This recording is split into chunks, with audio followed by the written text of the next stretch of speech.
যুবক কাহিকি বুড়িব ଆଉ ଜଣେ ଜ୍ୟୋତିଷକୁ ଡାକିଲା ପରାଶରା ମତେ ସତ୍ୟାବତୀ ନନ୍ଦନ କୃଷ୍ଣ ଦ୍ୱୈପାୟନ ବ୍ୟାସଦେବ ଲେଖିଲେ ଅଭିଧର୍ମାଦ ଭରତେ କୃଷ୍ଣ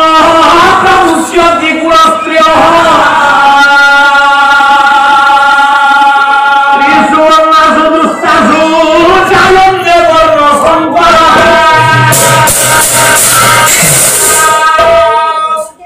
ସଂସାରରେ ଯେତେବେଳେ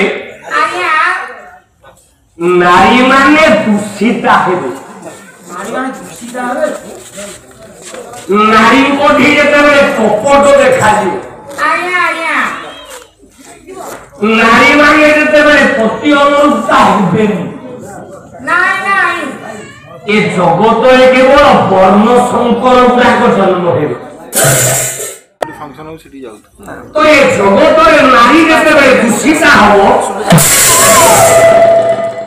ସେତିକି ବେଳେ ଜଗତରେ ପ୍ରଳୟ ଦେଖାଯିବ ଜଗତରେ ବର୍ଣ୍ଣ ଶଙ୍କର ଗୁଡାକ ଜନ୍ମ ହେବେ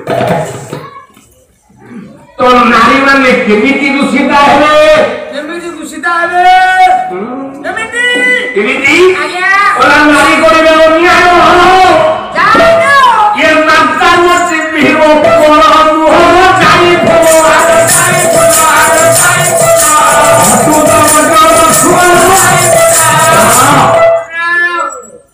ନାରୀ କଣ ଦୂଷିତା ହବ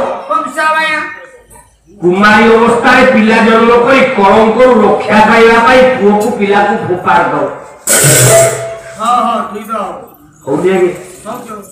ହଜାର ହଜାର ଅନାଥ ଆଶ୍ରମ ଏ ଶିଶୁ ବାଳ ଆଶ୍ରମ ଅନାଥ ଆଶ୍ରମ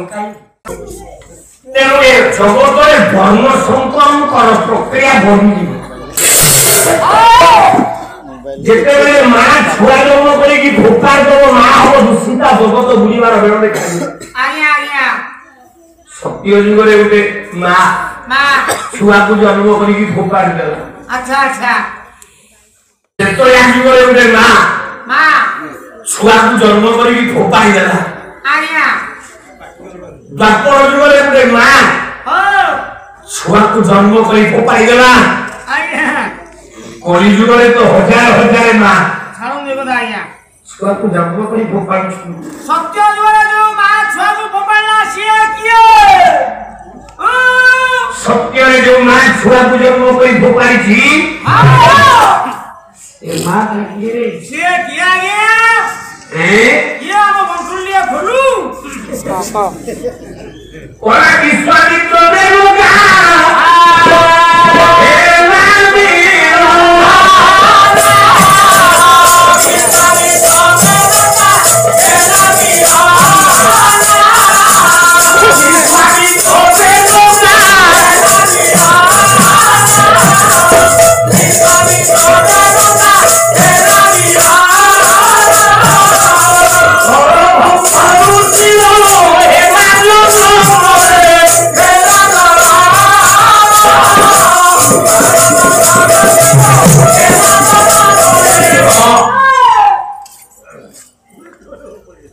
ସତ୍ୟ ଯୁଗରେ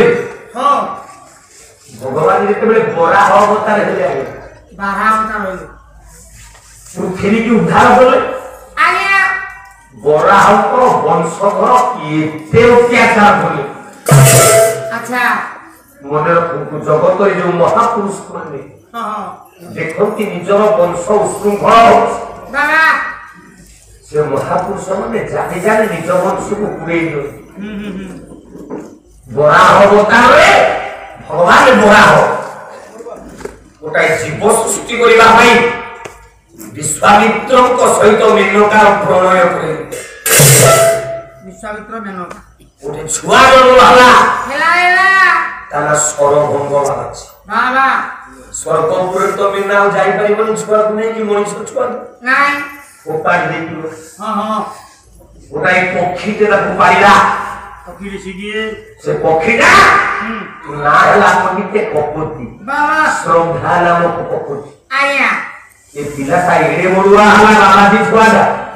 ଏକ ଅଦ୍ଭୁତ ଜୀବ ହେଇକି ବରାହ ସହିତ ତାଙ୍କ ବଂଶ ସାଙ୍ଗେ ସ୍ୱୟଂ ବରାହ ଅବତାର ନାରାୟଣକୁ ଯୁଦ୍ଧ କରିକି ମାରିଦେଲା সেই দিনଠୁ ବରା ଆଉ ଭାତ ଶିକାରଣ ହଉଛି। ଆଜ୍ଞା ସତ୍ୟ ଯୁଗରେ ମା ଫୋପାଡ଼ିଲା ବଂଶ ବୁଡ଼ିଗଲା। କେତେ ଜୋରେ କୋଉ ମା ଫୋପାଇଲା ওরা ত্রেতয়ারে মন্ডলে জন্ম করে সীতা খুঁজে ভেঙিলা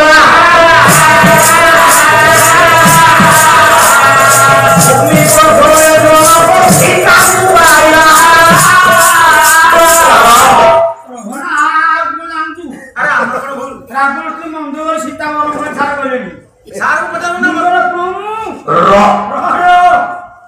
সীতাକୁ জন্ম ଦେଇଛି କିଏ কে ନା ମନ୍ଦ মন্দ করে বেশি প্রমাণ দরকার নাই ସମସ୍ତେ ଜାଣିଛନ୍ତି ଏ କଥା আজ্ঞা ଆକୁ ଖୋଲିବା ଆବଶ୍ୟକତା ନାହିଁ। নাই নাই ভিতরে যা ଜନ୍ମ କଲା ମନ୍ଦ କରି ସୀତା হ্যাঁ ପେଟରା ଭିତରେ ପୁରେଇକି ଫୋପାଡ଼ିଲା ଯୋଉଟା ଦ୍ୱାପରରେ କୁରୁକ୍ଷେତ୍ର ଯୁଦ୍ଧ ପଡ଼ିଆ হ্যাঁ ସେଇ ଜାଗାଟା ଥିଲା ଜନକ ଋଷିର ଯଜ୍ଞ ସ୍ଥାନ ତ୍ରେତୟାରେ ଯଜ୍ଞ କର୍ଷଣ କରୁ କରୁ ଲମ୍ବଳଗୁଣ ସୀତା ବୋଲନ୍ତି ଯୋଉ ଲୁହାର ନାଁ ଅଛି ସୀତା ଅଗ୍ରଭାଗ ସେ ସୀତାରୁ ଉଦ୍ଧାର ନାଁ ହେଲା বাবা ସୀତା ଯୋଗୁ ରାବଣ ଗଲା হ্যাঁ হ্যাঁ ବଂଶ ମିଳିଲା ରାବଣ আজ্ঞা ତ୍ରେତୟା ଯୁଗ ପ୍ରଳୟ বাবা ଦ୍ୱାପର ଯୁଗରେ ଦେଖ ଗୋଟାଏ ମା ଛୁଆକୁ ଜନ୍ମ କରିକି ଫୋପାଡ଼ି ଦେଲା ଦ୍ୱାପର ପ୍ରଳୟ কে কোন মা ସିଏ କିଏ কে কে ওরা কুন্ত হল কুমারী কুন্তি রাধা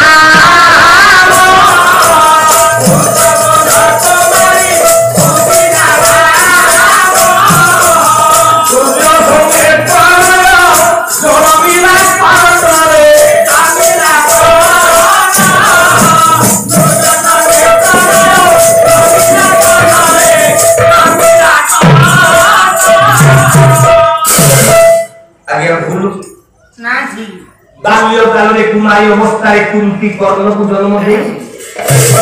দেইছি দেইছি ফোপাড়িনি তাকে ওপার যাইয়া